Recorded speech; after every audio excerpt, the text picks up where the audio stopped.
Welcome back. More than 12,000 people were arrested crossing illegally into the U.S. from Canada last year, a 241% jump from the year before. That's according to the New York Times.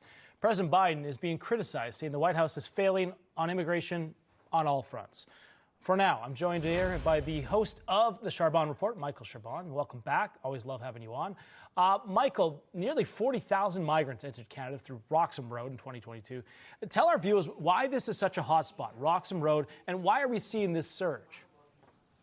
Well, they closed Roxham Road because the Quebec government couldn't handle the volume that was going through. The reason that people were coming over, many of them were Mexicans, and the problem was that they were able to travel on travel visas to Canada, and then they just crossed.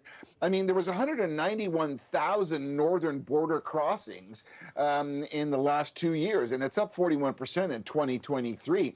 And in 2023, they actually found 484 people that were on the terrorist watch list.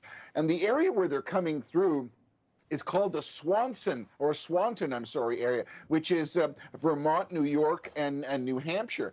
And basically in March of this month, they encountered 1,000 people from 40 different countries, and the security is getting so troublesome now that some people are packing pistols, as they say. But you know that it's being a sophisticated organization when in New Hampshire you've got New York and New Jersey plates of guys waiting in parking lots to help transport people across. So it's getting to be a serious situation, and it's something that's going to have to be dealt with. Canada eliminated the visa loophole for Mexicans, but there's still many others. But here's a really interesting piece.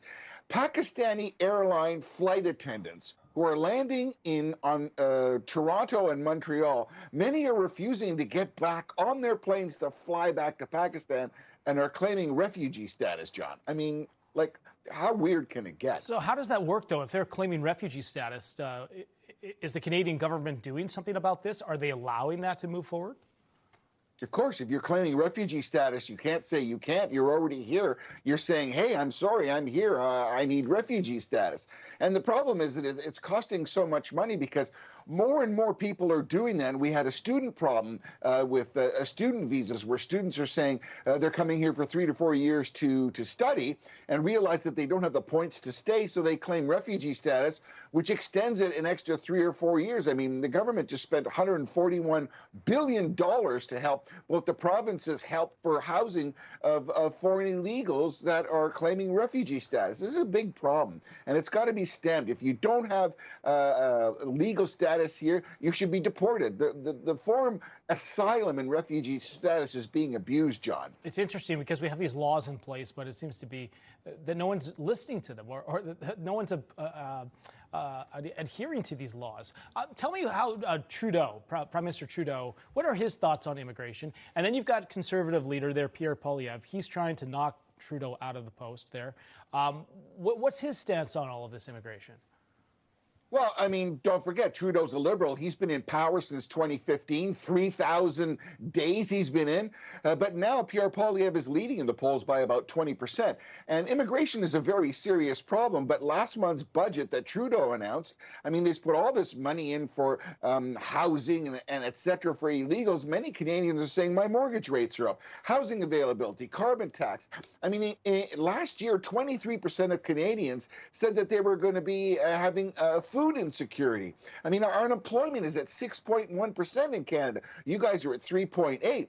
So you don't need more people who are coming in here who can't work and are surviving on what some would say is the country's dole. We're having a serious problem here. And we're in the ditch, as one would say, with our economy, too, over budget, et cetera. I mean, it's a compounding effect. And the smell of an election is in the air, but we're just waiting because, you know, Trudeau's got a minority government supported by the NDP, John. Well, he's got the carbon tax. That's one thing he could lose on. Now he's got immigration's a problem.